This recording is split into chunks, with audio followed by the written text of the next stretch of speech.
It just doesn't seem possible. The man in the white T-shirt, a passenger from seat 11A, walking from the wreckage with barely a limp. British man Vishwash Kumar Ramesh, survivor but confused and distraught that his brother is missing.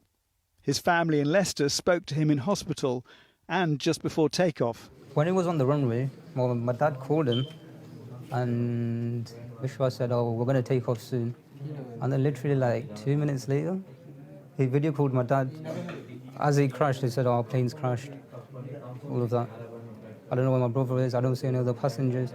I don't know how I'm alive, how I exited the plane. I can hear your voice shaking. I know this is a silly question, but how are you and your family keeping up at the moment?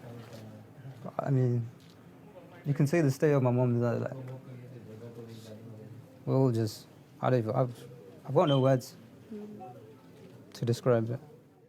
In the family home, friends gathered to offer support.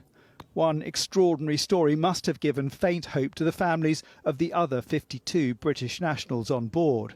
Some in Leicester trying to get information from the local travel agent. For those family, relatives and friends whose they are affected, it is a real sad and very difficult moment for them, because obviously our community, especially Asian community, has a well network and they're in connection with their relatives, their friends, so they are very close with them and they have a bigger impact in their lives.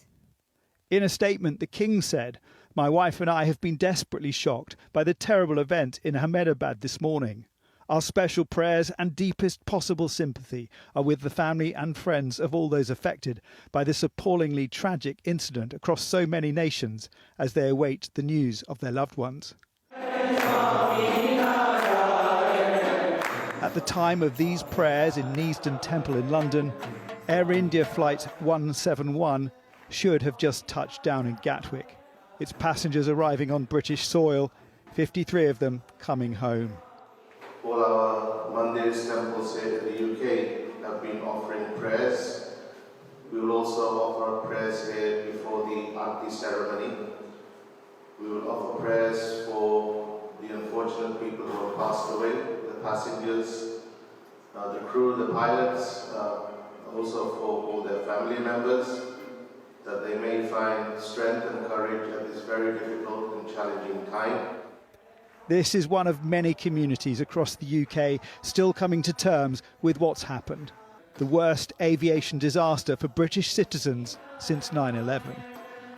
Here, one brother survived, another is probably lost. I was meant to pick them up. We were going to have a party on the weekends, family gathering. For so many families, everything has changed, forever, in an instant. Jason Farrell, Sky News.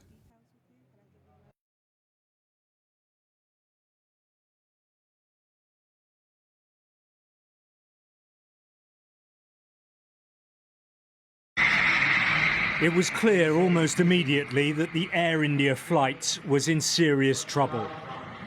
Less than a minute after takeoff, the aircraft began losing altitude before a massive explosion filled the sky.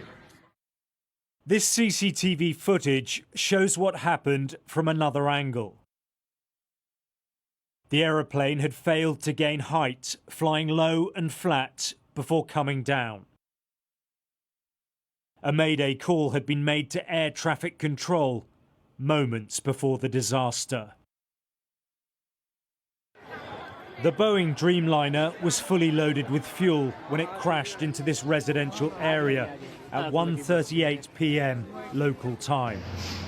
The flight was bound for London's Gatwick Airport. 242 people were on board. That number includes 53 British nationals. Miraculously, one passenger did walk away. Vishwa Kumar Ramesh, who's British, can be seen moments after the crash. He's dazed, but relatively unscathed. In the video, he tells people around him that he came off the plane. He was travelling with his brother, who did not survive. The airline has set up an emergency helpline for the relatives of those on board. We are actively working with the authorities on all emergency response efforts. A special team of caregivers from Air India is on their way to Ahmedabad to provide additional support. The investigations will take time, but anything we can do now, we are doing. The scale of the tragedy has been compounded by its location right in the heart of a built-up neighbourhood. Debris is scattered everywhere, with parts of the aircraft lodged in buildings. Photographs taken from inside housing used by medical workers show part of the plane's landing gear. In a dining room nearby, plates are still on tables, evidence that residents were eating when the aircraft tore through. Emergency crews arrived at the scene throughout the day as teams searched for any signs of life and began the grim task of recovering bodies. This has now become a coordinated response involving multiple agencies on the ground. At nearby hospitals, the scene is frantic. Casualties are being rushed in for treatment, many with severe injuries. The process of retrieving all the dead bodies is almost complete. DNA profiling of the family members of the victims will also be completed very soon. Those victims whose families are abroad, information has been sent to them, and as soon as they reach them, their DNA samples will be collected. And the process of collecting DNA samples of the dead will also have been completed. The cause of the crash at this stage remains unknown. Aviation investigators are now beginning the long and complex process of determining what went wrong in what is already being called one of the worst disasters in India's aviation history. Alex Rossi, Sky News.3